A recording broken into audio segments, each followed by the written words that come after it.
Good morning. We are here this morning to launch the book with the title Leadership for All, Virtue Practices to Flourish. With me is Jannie, Roux, one of the co-authors, and he will just say a few words about the content of the book. I think the essence of this book is to experience it. That's why we've written reflective journaling exercises, and we would love you to give us comment on that, and we love your presence in this book as well, engaging all the energy coming from this abundance. So how do we then see leadership? First of all, we see leadership from an outcome perspective. Leadership is not about my intent. The book is focused on the effects of the intent on others. We know leaders are judged by their results as well as how it was achieved. So it is a combination of results and how things are being done. It is not only about the intent.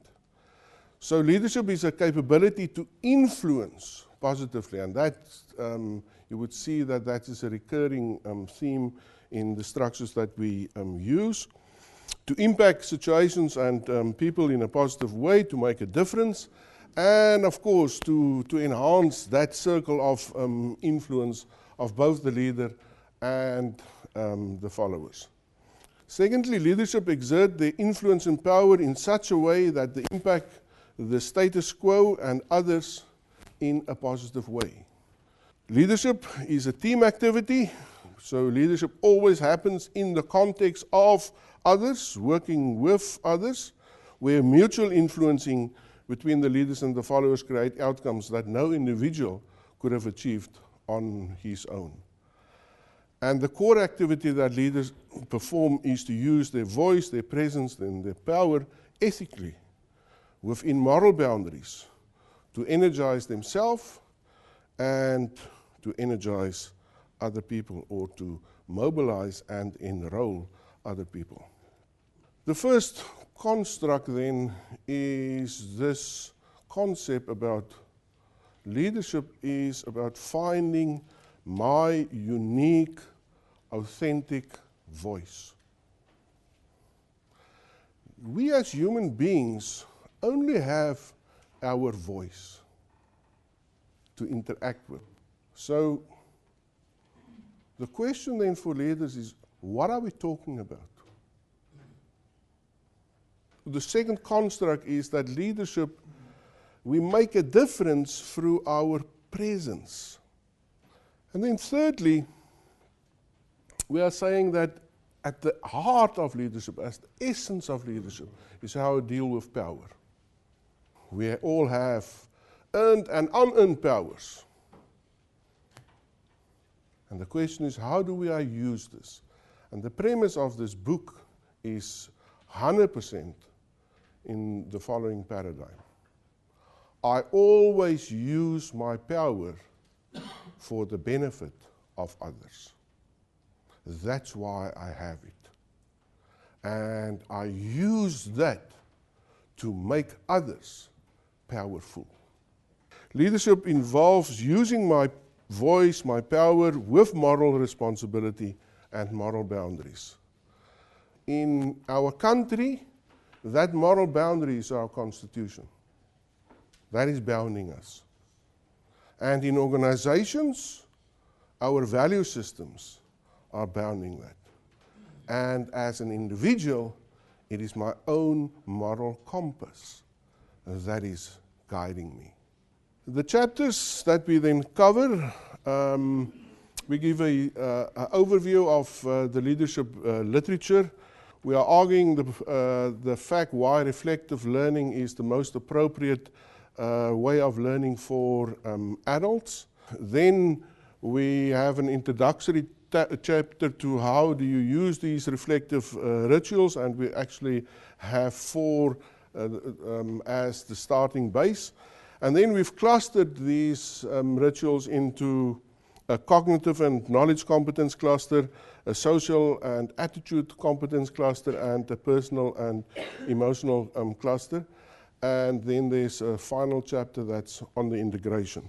Positive psychology, what is that about? It's the study of circumstances and processes required for the optimal functioning of people, teams, and organizations. Positive psychology thinking was born from the realization that psychology was not producing enough knowledge of what makes life worth living. In summary, we are then saying that authentic leadership creates a virtuous effects. Leadership is natural and essential task. Whenever there is social interaction, the compass of the leader is his set of core virtues. These virtues resonate with the leader, and the leader's behavior set up a virtuous reinforcing loop between the leader and the followers through the process of synchronicity and entrainment. And the behavior of the leader influences the behavior of many others in many positive ways, and the absence of these virtues set up a negative or vicious feedback loop. So Bob Terry then on authentic leadership is on servant leadership. The outcomes of servant leadership is a healthier, wise, more autonomous people. The byline of the book is Virtue Practices to Flourish. So what is this thing of virtue? In our context, we are using it as follows. It's moral excellence and righteousness. It is about goodness. It is a particular form of good. It is a beneficial quality, and it is an advantage. The general scheme we endorse relies on 6 overarching virtues that almost every culture across the world endorse. And the framework that we are using is the framework of Peterson and Seligman. And what they've done and published in 2005 is a thick book like this on these 6 virtues. And they does not claim that this is any universality, but they claim ubiquitous. What that means is that these virtues transcend all known cultures, boundaries of countries, language, any individual preferences. When people are probed on what does this person do as a good person, then these virtue qualities are being mentioned. Here are the 6 virtues then: wisdom and knowledge, humanity, justice, courage, temperance, and transcendence.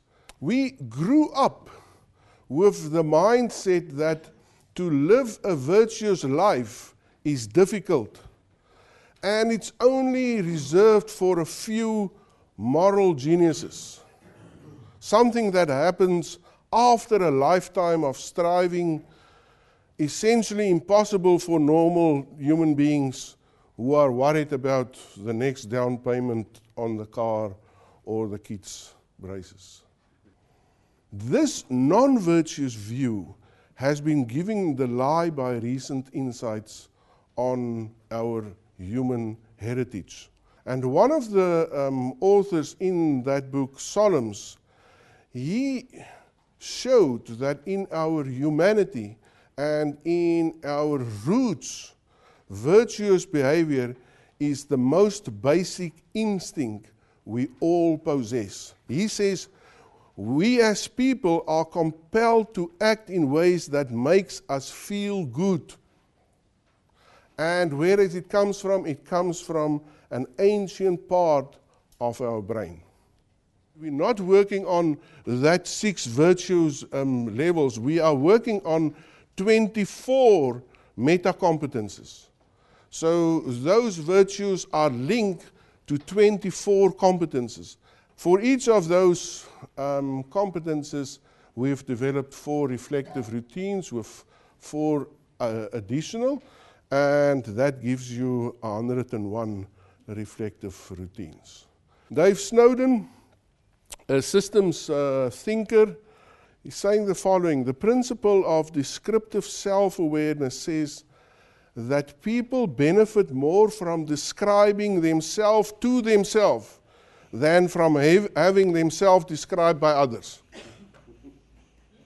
And of course, if authenticity is the basis, you would actually believe what you are writing. The second point is then that people learn through self-discovery. So reflection as a learning process, sustainable change comes from inside ourselves. Johan has also said, I've come to feel that the only learning which significantly influences behavior is self-discovered, self-appropriated learning. We learn best by reflecting on our own experiences and our own practices. Following the practices in the book will give our experience, and it's from these experiences, of course, that we learn. The conclusions, the morals of the stories will of necessity be our own stories and own insight. And of course, skills building, we know, need repetitive action, and that's the reason why you have this variety of reflective exercises. The premise is the following: you have to engage with the reflective rituals of this book to really learn and to develop your own leadership capacity. Reflection needs both a stimulus and a focus, and the intention is to supply a variety of these in the book. The currency for leadership, as we said, is personal relationships as part of a connected web. Trust as the basis for personal relationships. Trust is a very fragile concept, and to maintain it, need consistent behavior.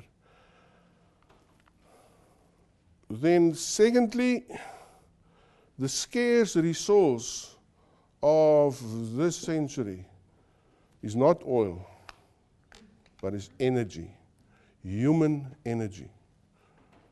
Personal energy to strive continuously to achieve these big, hairy, audacious goals. The gift of leadership in the paradigm that we are writing from is abundance thinking. That's what we bring to the world, where everybody achieves more through the collaboration of many.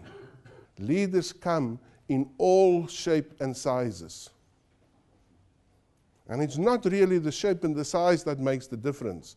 It is what is happening in those influencing moments. And cooperation and competition, that is what we bring as a gift. And that is different from the paradigm of where everybody and every other institution is seen just as competitors. The attitude, what this requires, is an attitude of positive deviance in order to seek those possibilities. And another important attitude that's underpinning this approach is a love and respect for others who are different from me. What is the intent of leadership in this paradigm? Organizations are fit and friendly for human beings. And then, of course, the intent is unleashing the collective genius of everybody that we touch through a community of learners, by being really interested in learning, by accepting that everybody I touch, I can learn from that person. And then lastly, the perspective that we work with is that we've got one life. And we need to integrate that life in a me, we, world, work relationship. My work life isn't something different from my private life. The task of the leader is a never-ending one. There is no end line, there is just many beginnings. So we're not proclaiming to say the last word on this topic. The world will always need leaders who can challenge, who can change, and who can improve on the status quo. And hopefully, if you work with this book, that would be the outcome. Thank you very much.